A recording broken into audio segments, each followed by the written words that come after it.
You get it? Good. So, may confusion dawns as wisdom. That's a very, very deep point. Actually, this fourth line expresses the fruit. The first line, may my mind turn in the direction of truth, of reality, expresses basis. That's where we are and where we would like to start on the path. The second and the third verses, they're actually the path. May I progress along the path, following the different stages, and as I do so, may confusion disappear progressively, because wisdom is sort of having more space. I gave a chance to wisdom. Okay, so this is the path. So there's a sort of logical sequence in the first three verses. We begin here, where we have the virtuality of enlightenment, and then we're going to proceed along the path and get rid of the onion skins. So it's quite logical. Beginning, confusion, covers the wisdom, we're going to get rid, it's pretty much like cleaning, we're going to clean the house. Okay. And then we come to this fourth point. This fourth point is saying, may confusion dawn as wisdom. If you think about it, what's the connection? Make confusion being seen or understood as wisdom itself.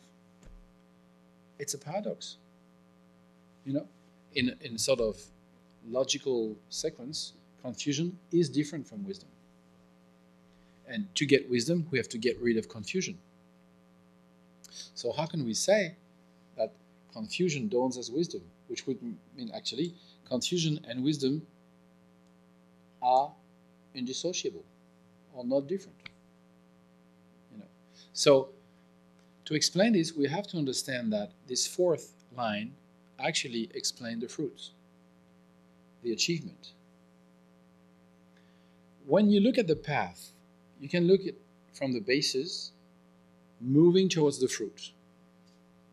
That's one way of seeing things. But there's another way, which is to look from the fruit to the basis. And when you look from the fruit to the basis, what do you see? The fruit. The fruit is there. Okay. There's something on it. But the fruit is there. So from the fruit, basis and fruit are not different. You follow? So actually the path is an illusion. So when you come to that point where you realize that the fruit was always present, even at the basis, where at this point we thought we had confusion, and even worse than that, we ignored that we had the Buddha nature, even at this point, the fruit was there. So, at the end, the fruit is revealed. In the beginning, the fruit is hidden. There's a continuum, the presence of the fruit. These are adventitious obscurations. They may last for a long time, come and go and thicken and disappear and recreated and so on. It's a very complex process. But after all, what are we talking about here? We're talking about mind movement. Here we have two things, right? My hand and the stuff. It's different. But tell me, what is the difference between the mind and its confusion? Wave and oceans are merely names. We name ocean, the wide and deep thing, and wave, the movement, and we make a difference. But in the true sense, there is no difference. Wave is the ocean. Ocean is the wave. So when we look from the fruit to the basis, Confusion is the wave. In the end, Buddha nature is the ocean. And actually they're made of the same stuff. And when you realize, this is the fruit, that the stuff is made of is emptiness and clarity. Okay, one has the name confusion, the other has the name wisdom, but they're made of the same stuff. So that's from the fruit, looking at the basis and saying, okay, from the fruit, confusion and wisdom are made of the same stuff. So there's nothing to reject as being bad per se, and there's nothing to grasp as being good per se, and having good and evil, having samsara and nirvana, having all this opposition. It is just because mind doesn't know itself, then this happens. But actually it doesn't truly happen. That's what you see when you're at the fruit. And so the Buddha taught that we could, right from the basis, look at the entire journey from the point of view of the fruit. You know, it's like, often I use the quantum leap analogy, you know. If you are in a bi-dimensional world, you got the beginning, you know, this is a piece of paper, right? You got the beginning here and the end here. So this is basis, this is the path, and this is the fruit. And they're very different. Folded. When you realize that the essence of the fruit and the essence of the basis is the same, then actually there is no more path, there is no fruit and no basis. But for minds that are still caught up in this bi-dimensional perspective of the world, there is a need for a beginning, a path, and a fruit. This is what we call provisional teachings of the Buddha, to suit a certain type of beings with a certain understanding, certain limitation, let's say, to be honest.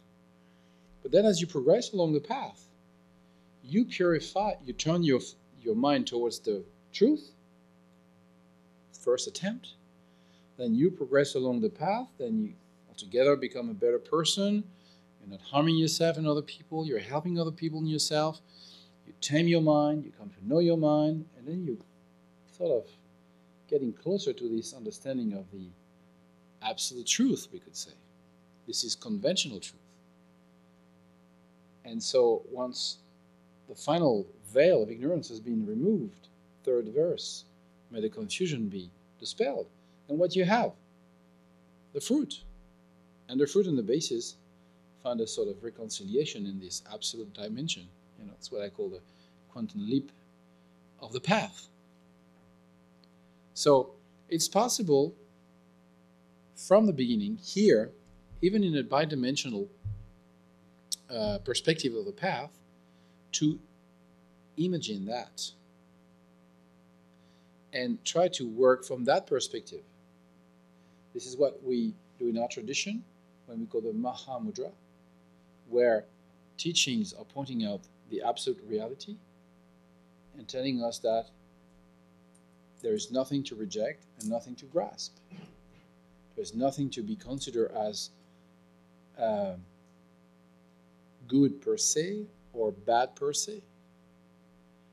And then it's possible through the path progressively to come to realize this. And when mind knows itself through the meditation experience that's based on a genuine life, where your body, your speech, and your mind are generous and patient, have ethic, self-respect, and so on, you can have this experience. This can come from time to time. You know? So, in other tradition, we said this is the great perfection of mind.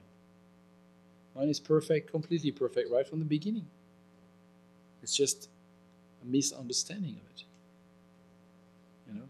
But heavy consequences for a simple misunderstanding.